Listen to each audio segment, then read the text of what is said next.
मेहमानदारी का तकाजा मद्देनजर रखते हुए मुझे सुनिए, क्योंकि इस बात का काफी इम्कान है कि बहुत सारी जो बातें मैं ऐसे करूंगा तो वो आपके पास उससे बेहतर उसकी बात मौजूद होगी। दूसरी गुजारिश ये है कि जब से मैं, आपको पता है कि मैं यही करता हूँ, सारे जो मेरे शनासा चेहरे हैं, मेरे पर्सनल दोस्त ने अक्सर किया था आप में से कि मैं तो सर्जन था और यहाँ प्रिंसिपल तक आ गया था मेडिकल कॉलेज में, और जब मैं ये पब्लिक स्पीकिंग के सिलसिले में आया हूँ तो मैंने अपने ऊपर 2 पाबंदियां लगाई हैं और वो मेरी जिम्मेदारियां भी हैं। पहली पाबंदी यह है कि मैं जो बात करूंगा वो सच बोलूंगा। आप कहेंगे तो झूठ क्यों बोलना है, सच ही बोलना चाहिए, लेकिन सच से मुराद ये है कि वो मेरा अपना सच होगा। यानी मैं अगर इमाम गजाली की बात करूं, अल्लामा इकबाल की बात करूं, मौलाना रूम की बात करूं तो वो सच जरूर है, मगर ये उनका सच है। मेरा सच वो है जो मेरे ऊपर तजुर्बे के तौर पर वारिद हुआ है। तो मैं अपनी इस गुफ्तगू में और हमेशा मैं कोशिश करता हूं कि मैं सिर्फ वो बात करूं जो वाकई मेरा सच हो, जो मेरे ऊपर तजुर्बे के तौर पर वारिद हुआ है। और जो दूसरी जो एक अहम बात मैं आपके साथ करना चाहता हूं वो ये है कि मैं जो भी बात आपसे करूंगा मैं कोशिश करूंगा कि वो बात हो जो मेरे अपने तजुर्बे में मौजूद है, जो मेरे अमल में मौजूद है। जो मेरे अमल में मौजूद नहीं है वो मैं आपसे बात नहीं करूंगा। लिहाजा मेरी बात अकली बुनियाद पर परखने की कोशिश मत कीजिएगा। ये वही बात है जो मैं दिल से आपके साथ कर सकूंगा। मुझे इन्होंने ये टॉपिक दिया है कि पीस पर बात की जाए। पीस के सिलसिले में जो इज्तिमाई हमारी कोशिश है उस सिलसिले में ट्रेनिंग वर्कशॉप होती रही है। मैं सिर्फ एक बात अर्ज करना चाहता हूं कि अगर आप मुझे कहते हैं कि मुझे 500 रुपए दो, तो उसके लिए मेरी जेब में 500 रुपए का होना जरूरी है। अगर मेरी जेब में 500 रुपए नहीं होंगे तो मैं आपको 500 रुपए नहीं दे सकता। अगर हम मुआशरे के अंदर अमन कायम करना चाहते हैं और पीस कायम करना चाहते हैं, उसकी बुनियादी शर्त यह है कि हमारे अपने दिल के अंदर पीस हो। अगर हमारे दिल के अंदर टर्बुलेंस होगी, हमारे दिल के अंदर जो है एक तरह की परेशानी होगी और इंतशार होगा, तो चाहे हम जितनी जबरदस्त की बातें करते रहें, हम मुआशरे के अंदर किसी किस्म का पीस क्रिएट नहीं कर सकते। तो मेरी तकरीर क्या है, किसी सियासी पद से मंजर में नहीं होगी, समाजी पद से मंजर में नहीं होगी। मैं सिर्फ मुख्तसर वक्त में आपसे अर्ज करना चाहता हूं कि हमारे अंदर जो टर्बुलेंस है और किसी भी एडवर्सिटी को हैंडल करने की सलाहियत है वो क्यों कम है और उसको कैसे बेहतर किया जा सकता है। देखिए, अभी एक शख्स इस कमरे से अंदर दाखिल हो के बहुत बदतमीजी के साथ शोर मचाना शुरू कर दे और गालियां देना शुरू कर दे, तो हम में से हर शख्स को गुस्सा आएगा, जो कि एक नेचुरल हमारे अंदर एक रिएक्शन क्रिएट होगा जो कि बहुत ही कुदरती है। लेकिन उस रिएक्शन के तौर पर मैं क्या करता हूं, आप क्या करते हैं, कोई और क्या करता है, इसका दारोमदार उस बंदे के एक्शन पर नहीं है। इसका दारोमदार इस बात पर है कि सुनने वाले का मुदाफती निजाम कितना मजबूत है। हो सकता है कि एक आदमी उसकी गालियों के जवाब में उससे बड़ी उसको गालियां देना शुरू कर दे, हो सकता है दूसरा आदमी उसको थप्पड़ मारना शुरू कर दे, हो सकता है तीसरा आदमी खामोश होकर बैठा रहे, चौथा आदमी हो सकता है इस कमरे से बाहर चला जाए, और हो सकता है कोई आदमी ये सोचे कि पता नहीं इस बेचारे को क्या मुसीबत है, पता नहीं इस बेचारे को क्या मुश्किल है, जिसकी वजह से इसको पता है कि गाली देना बहुत बुरी बात है, मगर ये गालियां दे रहा है, तो मैं पता तो करूं कि इस बेचारे को क्या तकलीफ है। तो हालांकि वो गालियां सबके लिए बराबर है, लेकिन हर बंदे का रिएक्शन उन गालियों के अगेंस्ट बिल्कुल डिफरेंट होगा। ये वो अंदर की इंडोरेंस है जिसका नाम है पीस। कि कौन आदमी कितना इमोशनली साउंड है कि किसी भी एडवर्स हालत के अंदर कितना रिएक्शनरी हो जाता है। अच्छा, इसके बारे में जितनी साइंटिफिक स्टडीज हुई हैं उसमें ये डिटरमिन करना कि किस बंदे को बहुत गुस्सा आ जाता है और किस बंदे को कम गुस्सा आता है और किस बंदे को नहीं गुस्सा आता, उसकी जो 4-5 वजूहात हैं वो सोशल साइंसेज वालों ने ये बताई हैं कि जो सबसे बड़ी वजह है वो आप हैरान होंगे, उसका जो स्टार्ट है वो बचपन से ही हो जाता है। और वो वजह ये है कि किसी भी बच्चे की तरबियत के दौरान उसकी मां के साथ उसका रिलेशनशिप कैसा था। जिस बच्चे की मां के साथ रिलेशन में बच्चे को पैम्पर किया जाए, बच्चे को ओवर फैसिलिटेट किया जाए, और जिसको एक टर्म बोली जाती है ना मां सदके, हर वक्त उसको मां सदके वाली सिचुएशन में रखा जाए और उसको अपने पैरों पे खड़ा ना करने दिया जाए, ये वो बच्चा है जिसके अंदर थ्रेशहोल्ड गुस्से का बहुत लो, क्योंकि उस बच्चे की हर बात मानी जाएगी। अगर एक बच्चे की माँ उसको पैम्पर करती थी, बेटा तुमने नहीं करना, ये मैं करती हूँ, अच्छा तुमने खाना नहीं खाना, मैं खुद अपने बेटे की करती हूँ। आपने देखा होगा पैम्परिंग के लफ्ज से 6-6 साल तक अब तक माएँ जो है बच्चों को पैम्पर बांध के रखती हैं, उनकी टॉयलेट ट्रेनिंग नहीं होती। तो जिन बच्चों को घर में ओवर पैम्पर किया जाता है, ओवर प्रोटेक्ट किया जाता है, उनकी हर ख्वाहिश पूरी की जाती है बगैर किसी लॉजिकल रीजन के, और उनको बाकी सब के किसी बच्चे के साथ उसकी लड़ाई अगर हो जाए तो माँ हमेशा सच की बजाय उस अपने बच्चे की हिमायत करने लग जाए, तो ऐसे बच्चे जब ग्रो करते हैं तो उनका थ्रेशोल्ड बहुत कम होता है। जब वो मुआशरे में आते हैं तो उसका मोटरसाइकिल किसी और मोटरसाइकिल से टकराया तो वो आगे वाले मोटरसाइकिल में भी अपनी माँ को तलाश करने की कोशिश करता है, लेकिन वो माँ तो नहीं होती। वो अपने बॉस में भी अपनी माँ को तलाश करने की कोशिश करता है, मगर बॉस तो बॉस होता है, माँ तो नहीं होती। और वो अपनी बीवी में भी माँ को तलाश कर लेती, लेकिन बीवी तो बीवी होती है, ज़ाहिर माँ नहीं होती। तो वो तमाम रिश्तों में उस तरह का प्रोटेक्शन और उस तरह का ख्याल रखना और पैम्परिंग तलाश करने की कोशिश करता है जो कि एग्जिस्ट नहीं करती। और ये वो बंदा है जो माशरे में गुस्से वाला होता है, इसको जरा सी बात पे ये नो नहीं सुन सकता, अगर जरा सी उसकी मर्जी के खिलाफ कोई बात होती है तो वो एग्रेसिव हो जाए। एक तो ये बात बताई जाती है। दूसरी बात ये बताई जाती है कि हर वो शख्स जो बहुत ओवर पोजेसिव हो, जो ये कहे कि मेरी चीज, मेरी घड़ी, मेरी कार, मेरी चीज, और रिश्तों के सिलसिले में भी ओवर पोजेसिव हो, जितने लोग ओवर पोजेसिव होते हैं उनका थ्रेशोल्ड गुस्से का बहुत लो होता है, और जरा सी बात में उनको गुस्सा आ जाता है, क्योंकि जरा सी उनको मेरी, आपने देखो अगर लोग ऐसे मेरी गाड़ी के ऊपर निशान क्यों लग गया, मतलब गाड़ी के ऊपर निशान लग गया तो ऐसे लगता है जैसे दिल के टुकड़े हो गए किसी तरह से। तो जो ओवर पोजेसिव लोग होते हैं, ओवर पोजेसिव लोगों को बहुत जल्दी गुस्सा आ जाता है, और अमूमन छोटी बात है, मुझे इस कुर्सी में क्यों नहीं बिठाया गया, मुझे सेंटर वाली कुर्सी में क्यों नहीं बिठाया गया, मैं बड़ा था मुझे बाद में क्यों नहीं बुलाया गया, मुझे पहले क्यों नहीं बुलाया गया, सबको हार दिया गया, मुझे हार क्यों नहीं बनाया गया। तो ये एक्चुअली इगोइस्टिक पोजेसिवनेस की एक निशानी है। तीसरा, जिन लोगों के अंदर जेलसी होती है, वो लोग जो दूसरे की खुशी को देख नहीं सकते और टॉलरेट नहीं कर सकते, उनका थ्रेशोल्ड बहुत लो होता है, क्योंकि जब भी वो किसी कामयाब शख्स को देखते हैं तो उनको ये लगता है कि इसकी कामयाबी असल में मेरी नाकामी है, जबकि ऐसा नहीं होता। किसी का बड़ा होना मुझे छोटा नहीं करता, लेकिन वो लोग जिनको तरबियत की वजह से, किसी वजह से जिनके अंदर जेलसी हो, वो किसी और शख्स की खुशी को नहीं देख सकते, किसी और शख्स की कामयाबी को नहीं देख सकते, किसी और शख्स को पनपता हुआ नहीं देख सकते, जिसके नतीजे में उनके अंदर एक फ्रस्ट्रेशन क्रिएट होती है। और जब भी जो लोग कामयाब हो रहे होते हैं उनका जरा सा कोई पॉइंट मिल जाए तो वो उसको एग्रेसिवली डील करते हैं। ये तीसरी बात। और चौथी बात ये है कि वो तमाम लोग जिनका वैल्यू सिस्टम सही डिटरमिन नहीं हुआ होगा। ये जरा गौर से सुनिएगा, आपको ये बात पहले भी पता ही है, हमारी जिंदगी में चीजों की अहमियत होती है, जिस चीज की अहमियत होती है वो ज़ाहिर हमारे लिए वैल्यूएबल है। हमारे मुआशरे में ये डिटीरियोरेशन पिछले 20-30 साल से बहुत ज्यादा हुई है कि हमारा वैल्यू सिस्टम टोटली चेंज हो गया है। मुझे याद है मेरे वालिद साहब एक सरकारी मुलाजिम थे, तो उनके दफ्तर में एक साहब थे, उनका नाम शिरानी साहब था, तो उनकी ना पेंट के ऊपर हमेशा यहाँ ना पेवन लगा होता था जब भी वो देखते थे, और वो साइकिल पर आते थे, तो सारे लोग उनकी बहुत इज्जत करते थे। वो स्टूडेंट थे उस दफ्तर के अंदर, और सारे लोग इसकी इज्जत करते थे कि वो आते तो साइकिल पर हैं, उनकी पेंट में पेवन भी लगा होता है, और वो उनके घर के अंदर उसूल है कि ईद और बकरीद में सिर्फ कपड़े खरीदे जाएंगे बच्चों के सारे, और वो ट्यूशन कोई नहीं अपने बच्चों को खुद पढ़ाते थे।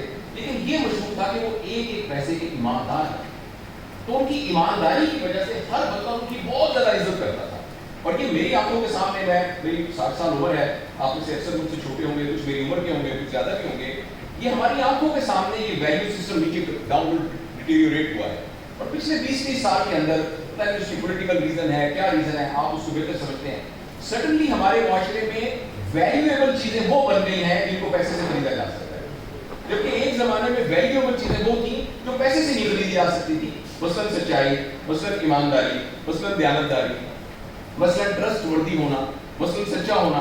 मगर माशरे के अंदर ये वैल्यू सिस्टम के चेंज होने की वजह से हमारी तमाम डेफिनेशंस चेंज हो गई हैं, और वो बंदा जिसके पास मटीरियल बहुत ज्यादा है वो माशरे में बड़ा है। हम खुद भी देख रहे हैं, हम दफ्तर में बैठे हैं, एक आदमी काम से कपड़ों में आएगा तो हो सकता है उसको बिल्कुल दर्द हो रहा है इतना ना समझे, और एक आदमी जिसने टाई लगाई हुई, सूट पहना हुआ, बज़ाहिर देखने में अच्छी सी घड़ी बांधी, तो बावजूद इस बात के जानने के कि उसका एक्चुअल पर्सनैलिटी कंटेंट क्या है और कैरेक्टर कंटेंट क्या है, हम बुनियादी तौर पर इंप्रेस हो जाएंगे और उसको ज्यादा वैल्यू देना शुरू कर देंगे। क्या हम देखने में बात आई है। तो ये जो हमारा वैल्यू सिस्टम चेंज हो गया है ना, इस वैल्यू सिस्टम चेंज होने की वजह से हमारे अंदर ये चेंज आई है कि हम ईगोइस्टिक हो गए। वैल्यू सिस्टम दो ही होते हैं, एक वैल्यू सिस्टम जो ईगो को जनरेट करे और एक वो वैल्यू सिस्टम जो लव को जनरेट करे। बीच में इसकी क्लासिफिकेशन दयाल मंसूर साहब बताएंगे क्या होगी, लेकिन एक्चुअली वैल्यू सिस्टम दो ही होते हैं। एक वो वैल्यू सिस्टम कि जिसके नतीजे से हमारी अना, हमारी ईगो, हमारी मेरी इज्जत हो गई, मेरी बेइज्जती हो गई, ये वाली चीजें पनपे, और दूसरा वो हमारा सिस्टम है जिसके जरिए मोहब्बत पनपे, जिसकी वजह से रिश्ते मजबूत हों। मगर अनफॉर्चुनेटली हमारे माशरे के अंदर ये तमाम चीजें हो रही हैं। इन मेरे ख्याल के अंदर, मैं बात को मैंने आपसे वादा किया था कि बहुत लंबी बात नहीं करूंगा, हमारे माशरे के अंदर ये 4-5 फैक्टर हैं जिनकी वजह से ओवरऑल हमारा पढ़ा लिखा होना, हमारा स्किल्ड होना, हमारा अमीर होना, हमारा माशरे में कोई अथॉरिटी की पोजीशन पर होना, ये तमाम चीजों के बावजूद हमारा एंकर स्टेकन होना, उसका इसके साथ कोई ताल्लुक नहीं। आप ईमानदारी से बताइए, दो आदमी गाड़ी में बैठे हो, एक कार के ऊपर शहर का सबसे बड़ा डॉक्टर बैठा हो या सबसे बड़ा वकील बैठा हो फॉर एग्जाम्पल, या कोई जज बैठा हो या किसी यूनिवर्सिटी का प्रोफेसर बैठा हो, और दूसरी गाड़ी के अंदर एक आदमी हो जिसकी ड्राई क्लीनिंग की दुकान हो, दोनों का गाड़ियां मोटरसाइकिल से टकरा जाए और कसूर मोटरसाइकिल वाले का हो, ये दोनों बाहर निकलेंगे, आप खुद अपने दिल में झांक के देखें कि पढ़ा लिखा आदमी रफ बिहेव करेगा या अनपढ़ आदमी रफ बिहेव करेगा। ज्यादा इम्कान यह है कि पढ़ा लिखा आदमी कहेगा मैंने जानता नहीं मैं कौन है, मैंने जानता नहीं मैं प्रिंसिपल है, मैंने जानता नहीं मैं बड़ा वकील हूँ, मैंने जानता नहीं मैं फलानी जगह पर वो डायरेक्टर लगा हूँ, उसके मुकाबले में वो नहीं होगा। इसका क्या मतलब हुआ कि हमारे पढ़ा लिखा होना, हमारा सब कुछ होना, इसका ताल्लुक हमारी इंडोरेंस और ईगो से नहीं है, उसका ताल्लुक हमारी 4-5 बातों के साथ है जो कि मैंने आपके साथ की है। पर्सनल लेवल पर हम किस तरीके से इस तरह के बन जाएं कि जब भी एडवर्स सिचुएशन आ जाए, जब भी स्ट्रेस वाली सिचुएशन आ जाए, तो मैं उसके अंदर तहम्मुल से बिहेव करूं। बस ये मेरी गुफ्तगू आखिरी 3-4 बातें हैं, वो मैं आपसे अर्ज करना चाहता हूँ। यहाँ मैं एक छोटी सी गुजारिश करना चाहता हूँ कि ये जितनी गुफ्तगू हो रही है ये उन लोगों के बारे में नहीं हो रही, it is not about them कि जो कि ठीक नहीं है, ये मेरी और आपके बारे में हो रही है। लिहाजा हमारा मसला ये नहीं है कि लोग टॉलरेंट हैं कि नहीं, हमारा मसला ये नहीं है कि लोग पीसफुल है कि नहीं, हमारा मसला ये कि मैं अंदर से ऐसा क्यों नहीं हूँ। मुझे जरा सी बात पे गुस्सा क्यों आ जाता है, मैं इतना एग्रेसिव क्यों हूँ, मैं कितना ईगोइस्टिक क्यों हूँ, मेरी क्यों बेइज्जती हो जाती है, हर दूसरे दिन छोटी सी बात पे मेरी बेइज्जती हो जाती है, टूट के खड़ा हो तो मेरी बेइज्जती हो जाती है। तो इसके लिए हम 3-4 टेक होम मैसेजेस हैं, और मेरे मुखातिब जो हैं वो यंग हमारे लोग हैं, जो मेरे दोस्त हैं, मेरे भाई, मेरी उम्र के मुझसे बड़े, वो सिर्फ ऐसे मेरी सरपरस्ती के लिए सुन लें, बाकी मेरे मुखातिब जो हैं वो मेरे यंग लोग हैं। देखिए 3-4 बातें अगर हम करने लग जाएं तो आप हैरान होंगे कि हमारे अंदर पीस डेवलप हो जाए। पहली बात यह है जिसको हम कहते हैं रिफ्लेक्टिव प्रैक्टिस। नबी करीम सल्लल्लाहु अलैहि वसल्लम की हदीस का मफ़हूम है कि जिसका आज गुज़िश्ता कल से बेहतर नहीं था वो हलाक हो गया। हम में से हर शख्स माशरे में तब्दीली लाना चाहता है, हम में हर शख्स चाहता है कि माशरा ठीक हो जाए, और हर एक पर हम मेहनत करना चाहते हैं सवाए एक शख्स के जिस पर हमारा कंट्रोल है, और वो मैं खुद हूँ। हम उन तमाम लोगों पर मेहनत करना चाह रहे हैं तब्दील करने की जिन पर हमारा कोई कंट्रोल नहीं है, लेकिन जिस पर हमारा कंट्रोल है उसको भूल कर उसके लिए जो की है, जो सोशल साइंटिस्ट हमें बताते हैं, कॉग्निटिव साइकोलॉजिस्ट, वो ये कहते हैं कि हम में से हर शख्स को 15 मिनट रोजाना निकालने चाहिए, सुबह के वक्त और 15 मिनट शाम के वक्त, जिसमें हम खामोशी से बैठकर अपने पूरे दिन में जो कुछ किया है उस फिल्म को चलाएं। रात को सोते हुए देखूं, सुबह मैं उठा, मैंने ये किया, ब्रश किया, फिर मैंने नमाज पढ़ी, फिर मैंने एक्सरसाइज की, फिर मैंने ये किया, फिर मैं दफ्तर गया, वहाँ एक बंदे ने बदतमीजी की, मैंने उसको डांटा, फिर ये किया। यानी सारे दिन की हम एक फिल्म चलाएं और चल के देखें और जायजा लें कि जो मैंने किया वो ठीक किया नहीं किया, क्या मेरा रवैया यही होना चाहिए था, क्या मुझे इसके अलावा कुछ और करना चाहिए था। आपको लगेगा कि ये बहुत आम सी एक्टिविटी है, लेकिन 15 मिनट रोजाना निकालने से इंसान आईने में अपने आप को देख लेता है, उसको अंदाजा हो जाता है कि किस जगह पर उसने बॉम्बी मारी है और किस जगह पर उसको ये नहीं करना चाहिए था, और कैसे वो अपने रवैये को बेहतर करे। एक तो मेरा ये टेक होम मैसेज है, मैं खुद भी इसकी प्रैक्टिस करता हूँ, आपसे भी ये गुजारिश है कि 15 मिनट रोजाना ये रिफ्लेक्टिव एक्सरसाइज जरूर की जाए।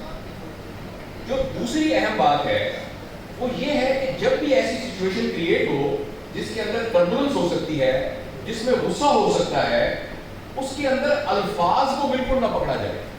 फॉर एग्जाम्पल, एक बंदा आके मुझसे लड़ता है और वो कहता है मैं तेरी टांगे तोड़ दूंगा। अब इस बात पर मैं सारी जिंदगी उसके साथ दुश्मनी कर सकता हूँ, लेकिन उस बंदे ने कभी किसी की टांगे नहीं तोड़ी, ना वो मेरी टांगे तोड़ना चाहता था, ना उसने मेरी टांगे तोड़ी। यही सूरत हाल जो मुगल्लज़ात और गालियां होती हैं उसमें भी होती है। जब आदमी किसी को गाली देता है, माँ की गाली, बहन की खुदा न खास्ता کوئی اور بری گالی دیتا ہے تو اس گالی میں وہ جس ایکٹ کی طرف اشارہ کر رہا ہوتا ہے نہ اس کو ایسا کرنے کی نیت ہوتی ہے، نہ اس نے کبھی ایسا کیا ہوتا ہے، نہ اس کا کوئی ارادہ ہوتا ہے، لیکن انفارچونیٹلی ہم ان الفاظ کو پکڑ لیتے ہیں جو الفاظ میں وہ کہنا چاہتا تھا وہ نہیں پکڑ سکتے. جس بندے نے آ کے مجھے کہا کہ جاوید میں تیری ٹانگیں توڑ دوں گا، اصل میں اس بیچارے کا پرابلم ڈکشنری کا پرابلم ہے، اس کے پاس ووکیبلری نہیں ہے. وہ یہ کہنا چاہتا تھا کہ آپ نے جو کچھ کیا اس سے میرا دل ٹوٹ گیا، آپ نے جو کچھ کیا مجھے توقع نہیں تھی کہ آپ یہ بات کریں گے، اس پر مجھے بہت دکھ ہوا. لیکن اس کو یہ فکریں نہیں آتے، اس کی ڈکشنری کے اندر یہ فکریں نہیں. وہ جواب میں کہتا ہے میں ٹانگیں توڑ دوں گا. تو اب میں نے وہ ٹانگیں توڑنے والی بات کو پکڑ لیا اور اس کی بنیاد پر ساری زندگی کے لیے اسے دشمنی کر دی اور اس کے ساتھ میری نسلوں کی دشمنی آگے چلی گئی. میں نے اس کے خلاف مقدمے بھی کر دیے، میں نے اس کو فزیکلی بھی مارا، میں اس کے خلاف نقصان بھی پہنچاؤں گا. ایکچولی مسئلہ صرف یہ تھا کہ میں نے الفاظ اور گالیوں کے سلسلے میں ایسے ہوتا ہے، کسی نے کسی کو گالی دی اس پر قتل ہو جاتے ہیں اور وہ پورے خاندان میں ان کے سلسلے چلتے ہیں، ان کے گھر جلا دیے جاتے ہیں، ان کی ٹانگیں توڑ دی جاتی ہیں. لیکن آدمی تھوڑا سا غور کرے کہ جو کچھ وہ کہہ رہا ہے کیا وہ یہ کرنا بھی چاہتا ہے کہ نہیں کرنا چاہتا. تو دوسرا میرا پہلا میں نے عرض کیا تھا کہ 15-20 منٹ ہمیں روزانہ نکالنے چاہیے اور اس سے ہمارے اندر کی ٹربولنس ٹھیک ہوگی. دوسرا میں نے آپ سے عرض کیا ہے کہ ہم کبھی بھی الفاظ کو نہ پکڑیں. جس وقت ہماری سچویشن اگریسو سچویشن ہو رہی ہو، جس میں مار اٹھائی ہونے کا خدشہ ہو، جس میں لڑائی، ہم لفظ کو بالکل نہ پکڑیں. ہم یہ انڈرسٹینڈ کرنے کی کوشش کریں کہ اصل میں وہ کیا میسج دینا چاہتا ہے. یہ دوسری بات. اور آخری اور تیسری بات یہ ہے کہ جب بھی ہمارے ساتھ کوئی بھی ایسی صورتحال ہوتی ہے جس کے اندر ایگریشن کریٹ ہو جاتی ہے تو ہم محسوس پہلے کرتے ہیں اور سوچتے بعد. ہمیں صرف یہ کرنا ہے کہ ہم سوچیں پہلے اور محسوس بعد کریں، اور یہ پریکٹس کے ساتھ آ جاتا ہے. اگر کوئی بھی سچویشن کریٹ ہو رہی ہے جس کا ایک ایڈورس ایموشنل ریئیکشن ڈیولپ ہو رہا ہے تو محسوس کرنے سے پہلے تھوڑے سے وقفے میں پہلے سوچنا ضروری ہے. اور اگر ہم پہلے سوچنے لگ جائیں، یہ نہیں میں کہتا محسوس نہ کریں، ہم انسان ہیں، کمپیوٹر تو نہیں ہے. کوئی گالی دے گا تو محسوس کریں گے، کوئی پیار کرے گا تو محسوس کریں گے، لیکن محسوس کرنے والے کو سیکنڈ ٹائم، محسوس کرنے والی ایکٹیویٹی کو دوسرا نمبر دے دیں اور سوچنے والی ایکٹیویٹی کو پہلا نمبر دے دیں تو آپ دیکھیے گا کہ ہمارے اندر ایک تبدیلی آنی شروع ہو جائے. اور یہ اس کے اوپر بہت سارے لوگوں نے بہت محنت کی ہے اور ریسرچ کر کے یہ ثابت کیا ہے کہ یہ 3 ایکٹیویٹیز یعنی روزانہ 15-20 منٹ اپنا جائزہ لینا. لیکن اگر فرض کریں میرے چہرے میں داغ لگے ہوئے ہیں، میرے بال غیر ضروری بڑے ہوئے ہیں، اگر میں شیشے میں اپنے آپ کو دیکھوں گا ہی نہیں تو میں ان کو کیسے کریکٹ کروں. اسی طریقے سے اگر میرے ایموشنز کے اوپر اور کردار کے اوپر داغ لگے ہوئے ہیں، اگر میں روز اپنے آپ کو دیکھوں گا ہی نہیں تو اس کو میں کیسے کریکٹ کروں گا. یہ پہلا کام تھا. دوسرا کام یہ ہے کہ ہم نے کبھی بھی دوسرے بندے کے الفاظ کو نہیں پکڑنا. آپ سب لوگ پڑھے لکھے لوگ ہیں، مولانا روم نے بڑی خوبصورت بات کی ہے کہ language of God is silence, rest of it is a very poor translation. یہ جو لفظ ہم بولتے ہیں نا، یہ تو سمبلز ہیں، یہ تو ایک کھوکھلے سمبلز ہیں جو ہم بولتے ہیں اپنے محافظ ضمیر کی ایک بڑی پور ٹرانسلیشن کے لیے. مگر جو اصل محافظ ضمیر ہے، الفاظ کبھی بھی وہ سیڑھی پرووائڈ نہیں کر سکتے جس کے ذریعے وہاں تک پہنچا جاتا ہے. تو اس لیے میں یہ گزارش کرنا چاہتا ہوں کہ جب بھی ہماری جھگڑا ہوتا ہے اور کوئی لڑائی ہوتی ہے یا فساد مچتا ہے جس کی وجہ سے، وہ صرف اس بات پر ہوتا ہے کہ اس نے یہ کیوں کہا. اور اگر ہم یہ صرف سمپل سمجھ لیں کہ یہ جو کہنے والا عمل تھا یہ تو ایک پور ٹرانسلیشن تھی اس کی انر فیلنگ کی، اور اس کی انر فیلنگ کیا تھی اس کو میں سمجھنے پر اگر قادر ہو جاؤں تو وہ شخص جس کو ہم مارنے پہ تیار ہو گئے ہیں، ہو سکتا ہے اس کے ساتھ اپنی محبت ہو جائے. آپ دیکھیے نا، ہر شخص کو پتہ ہے گالی دینا بری بات ہے، ہر شخص کو پتہ ہے کہ بدتمیز ہونا بری بات ہے، مگر پھر بھی وہ رسک لے رہا ہے اور گالی دے رہا ہے اور بدتمیز ہو رہا ہے. تو اس کا مطلب یہ بیچارہ بہت مصیبت میں ہے. وہ بیچارہ بہت، آپ کے 2 بچے ہیں، ایک بچہ دونوں اپنے پیروں پہ چلتا ہے، ایک بچے کو پولیو ہے، تو آپ کس کی زیادہ قدر کریں گے؟ اس کی نہ کہ جس کو پولیو ہے اس کو زیادہ خیال رکھیں گے. ایک آدمی تو بہت با اخلاق ہے، ایک آدمی تو بہت اچھا ہے ہمارے ریلیشن میں، تو ایک آدمی جو با اخلاق نہیں ہے، ایک آدمی وہ ہے جو بدتمیز ہے، وہ بیچارہ بڑی مصیبت میں ہے. تو کس کو زیادہ محبت کی ضرورت ہے؟ وہ جو کہ ہم سے محبت کرتا ہے یا وہ جو بظاہر اچھا نہیں کرتا؟ تو اس پولیو والی مثال کے حساب سے زیادہ محبت کے قابل وہ ہے جو معاشرے میں اب نارمل بہیو کر رہا ہے نسبت اس کے کہ جو کہ نارمل بہیو کر رہا ہے. یہ دوسری بات تھی.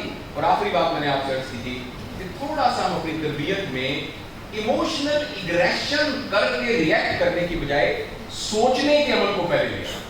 اور اگر یہ 3 کام کر لیں گے اس کے نتیجے میں ہمارے اندر جو تبدیلی آئے گی اس تبدیلی کا نام یہ ہے کہ ہمارا ویلیو سسٹم چینج ہو جائے گا.